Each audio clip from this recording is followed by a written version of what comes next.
എന്റെ കുട്ടി, ഞാനിനി എത്ര നാളാ? ഞാനില്ലാണ്ട് പോയാലും നിനക്കൊരു കൂട്ട് വേണ്ടേ? എന്നും ഇങ്ങനെ ഒറ്റത്തടിയായി കഴിയാനാണോ നിന്റെ വിചാരം? എത്ര വയസ്സായി നിനക്ക് വല്ല ചിന്തയുണ്ടോ? നീ ഒന്ന് മനസ്സുവെച്ചാ നമുക്ക് ആ കണാരനെ പോയി ഒന്ന് കാണാം. ഈ നാട്ടിലെ പേരുകേട്ട ബ്രോക്കറല്ലേ. അയാൾ ഇതുവരെ നടത്തിയെല്ലാം നല്ല നല്ല ബന്ധങ്ങളാ. ഈ മേഡത്തിന് 40 വയസ്സ് തുടങ്ങും നിനക്ക്. അയാൾ വിചാരിച്ചാൽ നിനക്ക് നല്ലൊരു പെണ്ണിനെ തന്നെ കിട്ടും. അമ്മ പറയട്ടെ അയാളോട്. സമാധാനപരമായ ദേവികയുടെ സംസാരം അവന് ദേഷ്യത്തിന്റെ മുൾമുനയിൽ എത്തിച്ചു. കത്തിജ്വലിച്ചിരിക്കുന്ന കണ്ണുകളും ചുവന്നു തുടുത്ത മുഖവും വലിഞ്ഞു മുറുകിയ പേശികളും ഉയർന്നു പൊങ്ങിയ ഞരമ്പുകളും അവനല്ലാതാക്കുന്നതായിട്ട് അറിഞ്ഞു ആ അമ്മക്കിളി. എന്നാൽ ദേഷ്യം നിയന്ത്രിച്ചെന്ന് അവൻ അമ്മയോടായി പറഞ്ഞു. എന്നെ കാണുമ്പോ അമ്മയ്ക്ക് ഇതേ സംസാരിക്കാനുള്ളൂ? ഞാൻ അമ്മയോട് എത്ര നാളായി പറയുന്നു, നമുക്കിടയിൽ ഇനി ആരും വേണ്ട. അമ്മയ്ക്ക് ഞാനും എനിക്ക് അമ്മയും മാത്രം മതി. അങ്ങനെ ജീവിക്കാനാ എനിക്കിഷ്ടം. ഞാൻ അങ്ങനെ ജീവിച്ച് ശീലിച്ചു. ഇനി അത് അങ്ങനെ തന്നെ മതി. ഇനി നമ്മൾ തമ്മിൽ ഇങ്ങനെ ഒരു സംസാരം വേണ്ട എന്ന് പറഞ്ഞുകൊണ്ട് അവൻ എഴുന്നേറ്റ് മുറിയിലേക്ക് പോയി. ഇതാണ് നമ്മുടെ നായകൻ ശ്രീനന്ദ് ബാലൻ IPS.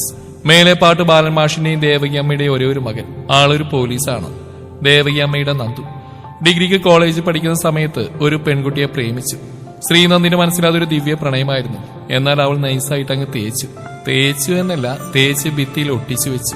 മുറിയിലെത്തിയ ശ്രീനന്ദ് ഡ്രസ്സിംഗ് ടേബിൾ കൈകളൂന്നി കണ്ണാടിയിലെ തന്റെ പ്രതിബിംബം ശ്രദ്ധിച്ചു നിന്നു. എടുത്ത ശക്തമായ തീരുമാനങ്ങളിലൊന്നാണ് ജീവിതത്തിൽ ഇനി ഒരു പെണ്ണ് വേണ്ട എന്നുള്ളത്. അത് താൻ 40 വയസ്സ് വരെ പാലിച്ചു. ഇനിയും അങ്ങനെ തന്നെ ആയിരിക്കും. പക്ഷേ തന്റെ അമ്മ, അവരുടെ മനസ്സ്, അത് കാണാൻ തനിക്ക് കഴിയുന്നില്ലല്ലോ. കുറച്ചുനേരം അങ്ങനെ തന്നെ നിന്ന ശേഷം യൂണിഫോമിലേക്ക് നോക്കി. തന്റെ കഷ്ടപ്പാടിന്റെ വില ആഗ്രഹിച്ച് സ്വന്തമാക്കിയ തന്റെ യൂണിഫോം.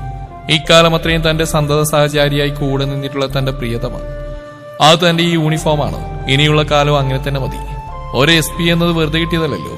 ആ ഒരു പൊസിഷനിലേക്ക് എത്താൻ താൻ സഹിച്ച ത്യാഗങ്ങൾ അവനവന്റെ കണ്ണുകളൊന്ന് പായിച്ചുകൊണ്ട് കൈകളിലെ മസിലുകളിലൊന്ന് സ്ട്രെച്ച് ചെയ്തു. എന്നും താനിങ്ങനെ ബോഡി ബിൽഡിംഗ് ചെയ്യുന്നതുകൊണ്ടാണ് തന്റെ ശരീരം ഇത്ര ഫിറ്റായിരിക്കുന്നത്. അതിനാൽ ഫുഡ് കൺട്രോളും ജിമ്മിലെ വർക്കൗട്ടും കൂടിയായപ്പോൾ എല്ലാം ഓക്കെയാണ്. പോലീസ് ജോലിയിൽ വർക്കൗട്ട്, ബോഡി ബിൽഡിംഗ് ഇതെല്ലാം ആവശ്യമായതുകൊണ്ട് താൻ ഇതെല്ലാം ഫോളോ ചെയ്തു പോരുന്നു. അതിനാൽ താനൊരു 40 വയസ്സുകാരനാണെന്ന് പെട്ടെന്ന് പറയുകയില്ല. കൂടിപ്പോയാൽ ഒരു 30-നപ്പുറം പോവില്ല. പ്രായം അത് തനിക്കൊരു പ്രശ്നമേ അല്ല. പ്രായത്തിന് തന്റെ ജീവിതത്തിൽ ഒരു പ്രസക്തിയുമില്ല. അവൻ ടവലുമെടുത്ത് ബാത്റൂമിൽ കയറിയിരുന്നു. തലയിൽ കൂടി ഷവറിലെ തണുത്ത വെള്ളം ഒലിച്ചു പോകുമ്പോൾ അമ്മ പറഞ്ഞ വാക്കുകൾ അവനെ ചുട്ടുപൊള്ളിച്ചു. തല തുവർത്തി റൂമിലെ കണ്ണാടിയുടെ മുമ്പിൽ നിന്നപ്പോൾ കണ്ടു തന്റെ തലയിലെ വെള്ളിരോമത്തെ. അവനൊന്ന് ചിരിച്ചുകൊണ്ട് ഒരു വൈറ്റ് ബനിയനും ബ്ലാക്ക് ട്രാക്ക് പാന്റും ധരിച്ച് താഴേക്ക് ഇറങ്ങാൻ പോയവനെ തടഞ്ഞുകൊണ്ട് അമ്മ റൂമിലേക്ക് കയറി വന്നു. നന്ദുമോനെ, അമ്മ ഒരു കാര്യം പറയാൻ മറന്നു. ബാംഗ്ലൂരിൽ നിന്ന് വിശ്വനാഥ് വിളിച്ചിരുന്നു. ആനിമോൾക്ക് സ്കൂൾ വെക്കേഷനായി. ഡിഗ്രി കോഴ്സ് ഇവിടെ ചെയ്യാനാ പ്ലാൻ. അവർ ഈ ഞായറാഴ്ച ഇങ്ങോട്ടേക്ക് എത്തും. നിനക്ക് ബുദ്ധിമുട്ടൊന്നും ഇല്ലല്ലോ അല്ലേ? ദേവകി അമ്മയുടെ ആ ചോദ്യം അവനെ കോപത്തിന്റെ മുൾമുനയിൽ എത്തിച്ചു. അമ്മയ്ക്കിത് എന്തിന്റെ കേടാ? അവൾ കഴിഞ്ഞ പ്രാവശ്യം വന്നതിന് മാർക്കിട്ട് എനിക്കതൊരു തീർന്നിട്ടില്ല. ഇപ്പോഴും സർവീസിലുള്ളവർ എന്നെ പറഞ്ഞ് കളിയാക്കും. അത്രയ്ക്ക് നല്ലൊരു പണി വന്നിട്ടല്ലേ അവളിവിടുന്ന് പോയത്. ഇനി ആർക്കിട്ടുണ്ടാക്കാനാ അവൾ ഇങ്ങോട്ട് കൊണ്ടുവരുന്നത്? അത് കേട്ടതും ദേവകി അമ്മയുടെ മുഖം മങ്ങിയ നന്ദു കണ്ടു. ഇനി ആ കാര്യത്ത് ആരും വിഷമിക്കണ്ട. എന്താണെന്ന് വെച്ചാൽ ചെയ്യ്. എന്നെ ബുദ്ധിമുട്ടിക്കാൻ എന്നെ ശല്യപ്പെടുത്താനും വരരുത്. ആ തലതെറിച്ചവളോട് പറഞ്ഞേക്കണം. എന്തുവാണ് നീ പറയുന്നത്? തലതെറിച്ചവളോ? അവള് കുഞ്ഞല്ലേ. ഏറിപ്പോയ 18 വയസ്സ് അത്രയല്ലേ ഉള്ളൂ. അത് മാത്രമാണ് എത്രയോ കൊല്ലത്തെ കാത്തിരിപ്പിന്റെയും പ്രാർത്ഥനകളുടെയും പല ആ കുഞ്ഞ്. ലാളിച്ചും കൊഞ്ചിച്ചോലെ എല്ലാവരും അവളെ വളർത്തിയത്. ഒരു തരി മണ്ണ് പോലും അവളുടെ ശരീരത്തിൽ വീഴാൻ അവൻ അനുവദിക്കോ? പറക്കമുറ്റുന്നതിന് മുമ്പായിട്ട് തന്നെ ആ കുഞ്ഞിന്റെ തള്ള അങ്ങ് പോയി ഒരു ആക്സിഡന്റിൽ. പിന്നെ വിശ്വൻ ആ കുഞ്ഞിനെ വളർത്താൻ പെട്ട പാട്. എന്തിനാ കൂടുതൽ പറയുന്നേ? നിന്റെ കാര്യം തന്നെ നോക്ക്. അവൾ ഇവിടെ വരുമ്പോ നീ അവളെ കൊഞ്ചിച്ച് ലാളിച്ചല്ലേ കൊണ്ടുനടക്കുന്നു. പിന്നെ എപ്പോഴാടാ നിന്റെ മനസ്സ് ഇങ്ങനെ മാറിയത്? എന്ത് പറയാനാ, 18 വയസ്സുള്ള ഒരു പെൺകുഞ്ഞ, നീ ഒരു 40 വയസ്സുകാരൻ. ശരിക്കും പറഞ്ഞാൽ മുറ അനുസരിച്ച് അവള് നിന്റെ മുറപ്പെണ്ണ. താമസിച്ച് ജനിച്ചുകൊണ്ടല്ലേ അവള് നിന്റെ അങ്കിളേന്ന് വിളിക്കുന്നു. ഇല്ലെങ്കിൽ ഇപ്പൊ നിന്റെ ഭാര്യയായിട്ട് ഇരിക്കേണ്ടവളാ. ദേവകിയമ്മ പറഞ്ഞു നിർത്തിയതും നന്ദു പറഞ്ഞു. ആ ഇനി ഇതും പറഞ്ഞമ്മ കാട് കയറണ്ട. എന്താന്ന് വെച്ചാ ചെയ്യാൻ നോക്ക്. എനിക്കൊരു ചായ എടുക്ക് എന്ന് പറഞ്ഞു ഡൈനിങ് സെക്ഷനിലേക്ക് പോയി. ചായ കുടിച്ച ശേഷം റൂമിൽ ചെന്ന് ബുള്ളറ്റിന്റെ ചാവിയെടുത്ത് തന്റെ കൂട്ടുകാരൻ അനന്തുവിന്റെ അടുത്തേക്ക് പോയി. അനന്തുവിന്റെ ഫ്ളാറ്റിലിരിക്കുമ്പോൾ നന്ദു വളരെ അസ്വസ്ഥനായി കണ്ടു. പ്രിയ സുഹൃത്തിന്റെ ചെറിയ ചലനങ്ങൾ പോലും മനസ്സിലാക്കാൻ ശേഷിയുള്ളവനാണ് അനന്ത്. എന്തുപറ്റി IPS സാറേ? മനസ്സിലെന്തോ ഒരു കരട് കിടന്ന് പോയുന്നുണ്ടല്ലോ. അതിങ്ങോട്ട് എടുത്ത് പുറത്തേക്കിട്. ഇങ്ങനെ വിങ്ങി തെറ്റിരിക്കുന്ന എന്തിനാ? എടാ മാരണം വീണ്ടും വരുന്നു. നന്ദു വളരെ ദേഷ്യത്തോടു കൂടിയാണ് അങ്ങനെ പറഞ്ഞു. എന്നാൽ ഇത് കേട്ട് മനസ്സിലാവാതെ അനന്ത് ചോദിച്ചു. ആരുടെ നീ പറയുന്നു? വ്യക്തമായിട്ട് പറ. എടാ അമ്മയുടെ ഏറ്റവും ഇളയ സാധനം വിശ്വനാഥ മാമ. ബാംഗ്ലൂരിൽ സെറ്റിൽഡാ. കല്യാണം കഴിഞ്ഞ് വർഷങ്ങൾ കഴിഞ്ഞിട്ട് കുട്ടികളുണ്ടാകുന്നവർക്ക് ദൈവം കൊടുത്തൊരു കൺമണിയാ. അളകനന്ദ എന്നാനും എന്റെ മുറപ്പെണ്ണ്. എനിക്ക് 22 വയസ്സുള്ളപ്പോഴാ അവള് ജനിച്ചത്. അതുകൊണ്ട് ഒരുപാട് ലാളിച്ച എല്ലാവരും അവള് വളർത്തിയത്. ഈ ഞാൻ പോലും കുട്ടിയായിരുന്നപ്പോ അങ്കിളെ എന്ന് വിളിച്ചുകൊണ്ട് എന്റെ പുറകിലൂടെ ഓടി വരുന്ന ഒരു പട്ടുപാവടക്കാരി തലയിലൂടെ മുടി രണ്ടു വശത്തായി കൊമ്പ് കെട്ടി വെച്ച് പല്ലുപോയ മോണ കാട്ടിച്ചിരിക്കുന്ന ഒരു കുറുമ്പുകാരി. എന്നാൽ കഴിഞ്ഞ 4 വർഷങ്ങൾക്ക് മുമ്പ് എന്റെ തലയിൽ അന്വേഷണ ചുമതലയിരുന്ന ചാക്കോ വധക്കേസിന്റെ FIR കോപ്പികൾ ഫയൽ ചെയ്ത് എന്റെ അലമാരിൽ ഭദ്രമായി സൂക്ഷിച്ചിരുന്നു. എന്നാൽ മഴ പെയ്തപ്പോൾ വള്ളമുണ്ടായി കളിക്കുന്നതിന് വേണ്ടി അവളും അവിടെ അതേ പ്രായമുള്ള ചെറിയച്ഛന്റെ മകളും കൂടി എന്റെ ആ ഫയലിന്റെ കോപ്പികൾ എടുത്താ വെള്ളത്തിൽ വള്ളമുണ്ടാക്കി ഒഴുക്കിവിട്ട്. അത് കാരണം ഡിപ്പാർട്ട്മെന്റിൽ ഞാൻ ആ നാണം കെട്ടും സമാധാനം പറയേണ്ടി വന്നു. അന്വേഷണ ചുമതലയുള്ള ഉദ്യോഗസ്ഥൻ തന്നെ ഇറസ്പോൺസിബിളായി പെരുമാറിയെന്ന ഒറ്റ കാരണം കൊണ്ട് 1-2 നീണ്ട 6 മാസത്തേക്കാ എന്നെ സസ്പെൻഡ് ചെയ്ത്. ഇപ്പോഴാ നാണക്കേടിന്റെ തലയിൽ നിന്ന് മാറിയിട്ടില്ല. അന്നത്തെ ദേഷ്യത്തിന് വിശ്വമാമയോട് ഞാൻ തട്ടിക്കയറി. മേലാൽ മകളുമായിട്ട് ഇവിടേക്ക് വരുതെന്നും പെൺകുട്ടികളെ വളർത്തുവാണെങ്കിൽ അടക്കുതുക്കത്തോടെ വളർത്തണമെന്നും പറഞ്ഞു. ആ പോയ വർഷം രാധികമായി കാർ ആക്സിഡന്റിൽ മരിക്കുന്നു.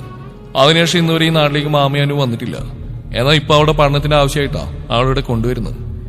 ഇനി ഈ സന്ദർശനത്തിൽ ഇനി എന്തൊക്കെ ഒപ്പിക്കാനാണ് വരുന്നത്?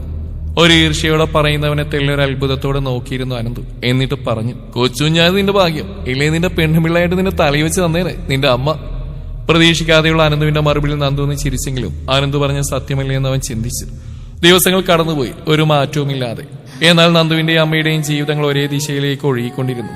ഒരു തിങ്കളാഴ്ച വൈകിട്ട് പതിവ് പോലെ നന്ദു ഡ്യൂട്ടി കഴിഞ്ഞ് വീട്ടിലേക്ക് വന്ന് കയറി.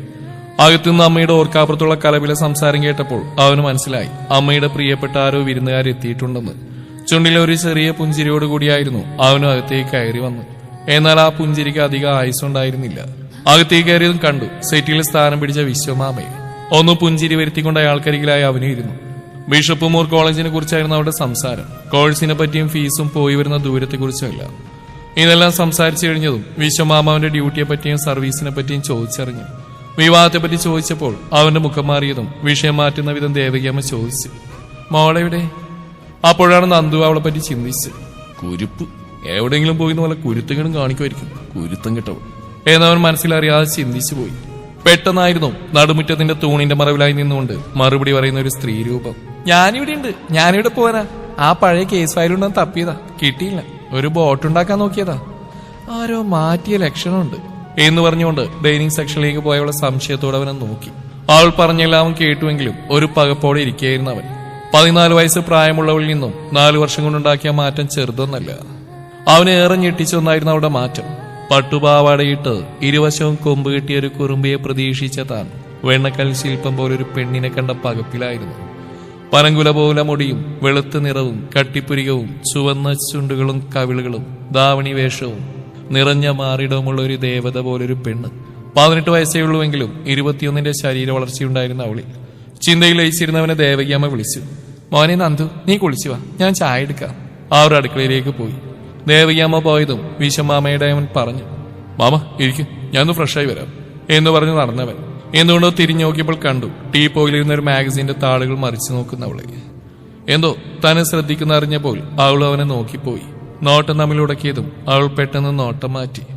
എന്നാൽ അവളുടെ മുഖം കണ്ടതും അവൻ ആ പഴയ തേപ്പുകാരി സ്നേഹയുടെ മുഖമായി ഒരു നിമിഷം തോന്നിപ്പോയി. വല്ലാത്തൊരു വെറുപ്പ് അവളോട് തോന്നിപ്പോയ നിമിഷം. അതുകൊണ്ട് തന്നെ മുഖം തിരിച്ച് ദേഷ്യത്തോടെ തന്നെ പടികൾ ചവിട്ടി കയറിപ്പോയി. ഫ്രഷായി താഴേക്ക് വരുമ്പോൾ കണ്ടു ചായ കപ്പിലേക്ക് പകർന്നൊഴിക്കുന്നവളെ. അവൻ അവളെ കാണുമ്പോൾ തന്നെ പേരറിയാത്തൊരു ദേഷ്യമാണ് തോന്നിപ്പോകുന്നത്. ചായ കുടിച്ച ശേഷം തിരികെ ബാംഗ്ലൂരിലേക്ക് പോവാനിറങ്ങുന്ന വിശ്വമാമയോട് നന്ദു തിരക്കി. ഇന്ന് തന്നെ പോണോ? കടയിൽ മറ്റു സ്റ്റാഫില്ലേ?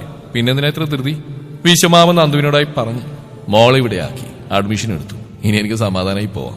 ഷോപ്പിൽ ആളില്ലെങ്കിൽ വലിയ പ്രശ്നം മോനെ, അതാ ഞാൻ തിരിച്ചു പോകുന്നത്. ഇനി അടുക്ക് വരാം, മോളുണ്ടല്ലോ ഇവിടെ. നനഞ്ഞു വന്ന കണ്ണുകൾ തുടച്ചുകൊണ്ട് അയാൾ പറഞ്ഞു. തന്റെ ബാഗുമെടുത്ത് തിരിച്ചിറങ്ങി പോകുമ്പോൾ ആ അച്ഛനും മകളും കെട്ടിപ്പിടിച്ച് കരഞ്ഞുപോയി. മകളുടെ കൈയ്യ് തന്റെ പെങ്ങൾ ദേവകിയമ്മയുടെ കയ്യിൽ വെച്ചു കൊടുത്തുകൊണ്ട് അയാൾ തിരിഞ്ഞു നോക്കാതെ നടന്നുപോയി. ഇതെല്ലാം കണ്ടു നിന്നിട്ട് നന്ദു ഒരു പുച്ഛഭാഗത്തിൽ തന്നെ മുറി ലക്ഷ്യമാക്കി പടികൾ കയറിയിരുന്നു. രാത്രി ഭക്ഷണം കഴിക്കാനാണ് നന്ദു താഴേക്ക് ഇറങ്ങി വന്നത്. ഡൈനിങ് സെക്ഷനിൽ വന്നപ്പോൾ കണ്ടു തന്റെ അമ്മ ചോറ് വാരി ഊട്ടുന്നവളെ. അല്പം ചൂട് ചോറിൽ നല്ല അവിയലും കടച്ചക്ക പുളിശ്ശേരിയും അയലവർത്തും കൂടി ചേർത്ത് കുഴച്ച് ഉരുളകളാക്കി വായിൽ വെച്ചു കൊടുക്കുന്ന തന്റെ അമ്മ. വല്ലാത്തൊരു കുശുമ്പ് തോന്നിപ്പോയി അവന്. തന്റെ അമ്മയെ കൂടി ഉള്ള വശത്താക്കും. അടുത്ത് നീന്നൊന്നും മുരടനക്കിയതും ഒന്ന് ഞെട്ടിക്കൊണ്ട് അവൾ ദേവകിയമ്മയുടെ പുറകിലേക്ക് മാറിയുന്നു. മോനെ, പ്ലേറ്റ് അവിടെയില്ലേ? ഇത്തിരി വിളമ്പി കഴിക്കും, ഞാൻ മോൾക്ക് ചോറ് കൊടുക്കുക.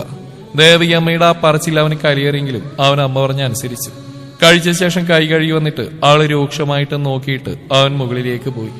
രാവിലെ തന്നെ ജിമ്മിലെ വർക്കൗട്ട് കഴിഞ്ഞ് ഒന്ന് ഫ്രഷായി ഓഫീസിലേക്ക് പോയി യൂണിഫോമിൽ താഴേക്കുന്ന അവനെ കണ്ടാനും ഒന്ന് നോക്കി നിന്നു. മാന്യമായി വായി നോക്കുന്നു എന്ന് വേണമെങ്കിൽ പറയാം. പോലീസ് എന്നൊക്കെ പറഞ്ഞ ഇതാണ് എന്താ നീളം, എന്താ വണ്ണം, കണ്ടാലും ആർക്കും ഒന്ന് സല്യൂട്ട് അടിക്കാൻ തോന്നും. പപ്പ എപ്പോഴോ പറഞ്ഞിരുന്നു കലിപ്പം പോലീസിന്റെ പ്രായം 40 ഇനി പപ്പയ്ക്ക് തെറ്റിയതാണോ? ഇയാളെ കണ്ട ഒരു 20 അല്ലെങ്കിൽ 30, അത്രയ്ക്ക് ആൻസർ. ഇങ്ങേർക്ക് ഇനി 40 ഈ കിളവനാണ് നെറ്റിൽ എഴുതി ഒട്ടിക്കണല്ലോ എന്റെ ഭഗവാനെ. അനു താടിക്ക് കൈയും കൊടുത്ത് ചിന്തിച്ചപ്പോഴാണ് അടുത്തവന്റെ അലർച്ച കേട്ടത്. ആര് വായി നോക്കിക്കുവാടി, പോയി കഴിക്കാനെടുത്തിട്ട് വാടി. അവന്റെ ആ അലർച്ചയിൽ പെണ്ണിന് അറ്റാക്ക് വന്നു പോയി. കാലമാടൻ എന്ന് വിളിച്ചുകൊണ്ട് അവൾ അടുക്കളയിലേക്ക് ഓടി. നിമിഷ നേരം കൊണ്ട് ഒരു പ്ലേറ്റിൽ ദോശയും ഒരു കിണ്ണം സാമ്പാറും കൊണ്ടുവന്ന് അവന് വിളമ്പി. ഭക്ഷണം കഴിച്ചിട്ട് അവൻ തന്റെ ഒഫീഷ്യൽ വാഹനത്തിൽ തന്റെ സബ് ഡിവിഷൻ ക്വാർട്ടേഴ്സിലേക്ക് പോയി.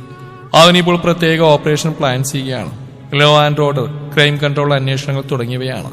ഒരു പെൺകുട്ടി അവളുടെ ഭർത്താവ് ആക്രമിച്ച് അതിദാരുണമായി കൊലപ്പെടുത്തിയ കേസാണ് അവനിപ്പോൾ അന്വേഷിച്ചുകൊണ്ടിരിക്കുന്നത്. ഒന്നാമതേ ഭ്രാന്ത് പിടിച്ച അവസ്ഥയിലാണ് നമ്മുടെ ചെക്കൻ നന്ദു. അതിന്റെ കൂട്ടത്തിൽ ഇപ്പൊ അനുകൂടി. തന്റെ ചെയറിൽ നിന്നും കേസ് ഷീറ്റുമായി നിൽക്കുന്ന ആനന്ദിനെയാണ് അവൻ കാണുന്നത്. ഒന്ന് ചിരിച്ചിട്ട് ആനന്ദിനോടായി നന്ദു പറഞ്ഞു, നമുക്ക് ക്രൈം നടന്ന സ്പോട്ടിലേക്ക് പോയാലോ?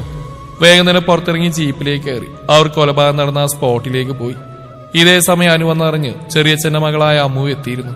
രണ്ടുപേരും ഒരേ പ്രായക്കാരായതുകൊണ്ട് തന്നെ ഒരേ കോഴ്സിന് തന്നെയാണ് ജോയിൻ ചെയ്തിരിക്കുന്നത്, ഒരേ കോളേജ്. രണ്ടുപേരും പണ്ട് മുതൽക്കേ കൂട്ടുകാരായതുകൊണ്ട് പരിചയപ്പെടുത്തലിന്റെയോ ആമുഖത്തിന്റെയോ കാര്യമില്ലായിരുന്നു.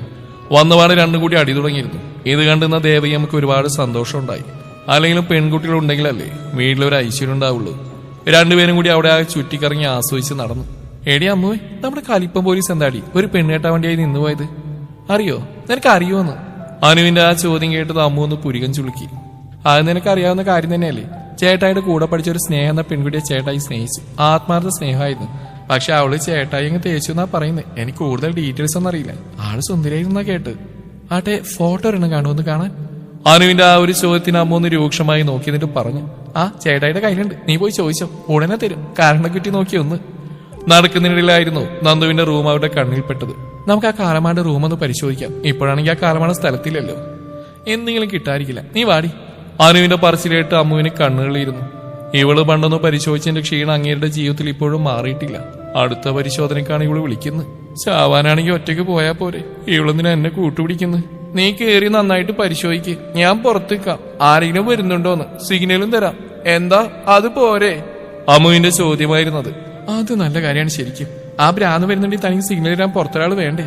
അപ്പൊ അമ്മ പുറത്തു നിൽക്കുന്നതിനാ നല്ലത്. അനുവേഗം തന്നെ അവന്റെ റൂമിലേക്ക് കടന്നു. പോലീസ് ഓഫീസറെ പോലെ തന്നെ നല്ല നീറ്റും സ്ട്രിക്റ്റുമായി ഒതുക്കി വൃത്തിയാക്കിയിട്ടുണ്ടായിരുന്നു മുറി. കതക് തുറന്നു കയറി ചെല്ലുമ്പോൾ കാണുന്നത് ഒരു കിങ് സൈസ് ബെഡായിരുന്നു. ബെഡിന്റെ ഒരറ്റത്തായി ചെറിയൊരു ബെഡ് ലാമ്പ് സെറ്റ് ചെയ്തിരിക്കുന്നു. പിന്നീട് അവിടെ കണ്ണുകളുടക്കിയത് ഷെൽഫുകളിൽ നിരത്തി വെച്ചിരിക്കുന്ന ബുക്ക് കളക്ഷൻ ആയിരുന്നു. എന്നാൽ കലിപ്പന്റെ പഴയ ബുക്ക് കളക്ഷനുകൾ ഉണ്ടോ എന്ന ശ്രദ്ധ അവളുടെ കണ്ണുകൾ അവിടെയെല്ലാം നോക്കിക്കൊണ്ടേയിരുന്നു.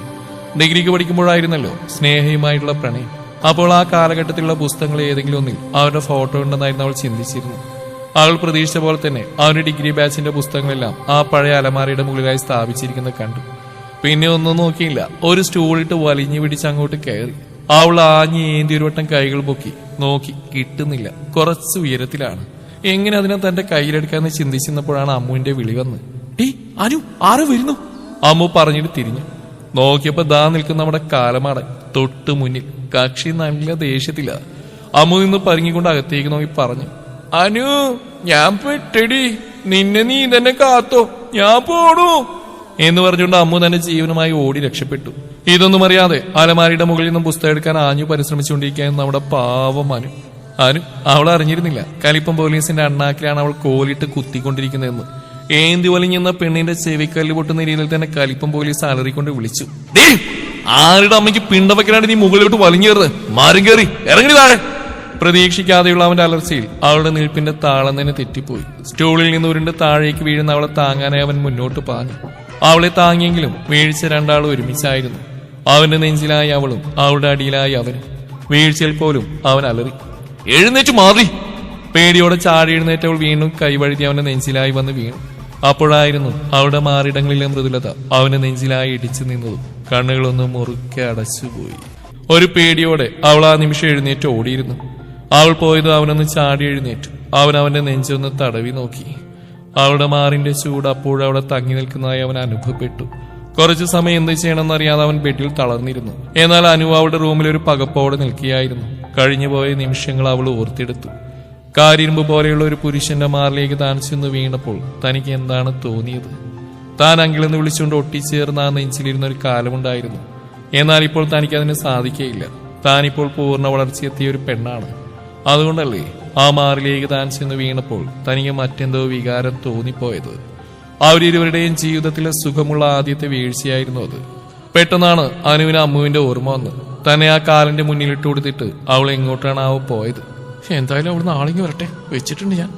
എന്നാൽ രാത്രി രണ്ടുപേരെയും ഭക്ഷണം കഴിക്കാൻ ദേവികമ്മ മുറിയിൽ പോയി വിളിച്ചതിന് ശേഷമാണ് രണ്ടാളും ഡൈനിങ് സെക്ഷനിലേക്ക് വന്ന്. അനു പേടിയോടെയാണ് ഭക്ഷണം കഴിക്കാൻ വന്ന്. അവൾക്ക് അവനെ നോക്കാനുള്ള ധൈര്യം പോലും ഉണ്ടായില്ല. എന്നാൽ അവനാണെങ്കിലോ ഭക്ഷണം കഴിച്ചിട്ട് മറ്റൊന്നും നടക്കാത്ത രീതിയിൽ എഴുന്നേറ്റ് റൂമിലേക്ക് തന്നെ പോയി. അവൻ എഴുന്നേറ്റ് പോകുന്നവരെയും അവളുടെ കണ്ണുകൾ അവന്റെ മുഖത്ത് തന്നെയായിരുന്നു. എന്നാൽ തിരിച്ചൊരു നോട്ടം പോലും തനിക്ക് അവൻ നൽകിയിരുന്നില്ലെന്നാണ് സത്യം. തനിക്ക് എന്താണ് അവനോട് തോന്നുന്നത്? എന്തോ ഒരു സുഖമുള്ള അനുഭൂതി അവനെ കാണുമ്പോൾ തന്റെ ഉള്ളിൽ നിറയുന്നതായി അവൾക്ക് തോന്നിപ്പോയി. ഒരു 40 വയസ്സുകാരൻ ഒരു 18 വയസ്സുകാരി പ്രണയിച്ചാൽ എന്തായിരിക്കും അതിന് പറയുന്നത്? അദ്ദേഹത്തിന്റെ മകളാവാനുള്ള പ്രായമേ ഉള്ളൂ തനിക്ക്. അത് തനിക്ക് അറിയാവുന്ന കാര്യമാണ്. എല്ലാം അറിഞ്ഞു വെച്ചുകൊണ്ട് തന്നെ താൻ എന്തിനാണ് മറ്റൊരു രീതിയിൽ ചിന്തിക്കുന്നത്? എന്നാൽ ഇതിന്റെ പേരാണോ പ്രണയം എന്നുപോലും അവൾ ചിന്തിച്ചു പോയി.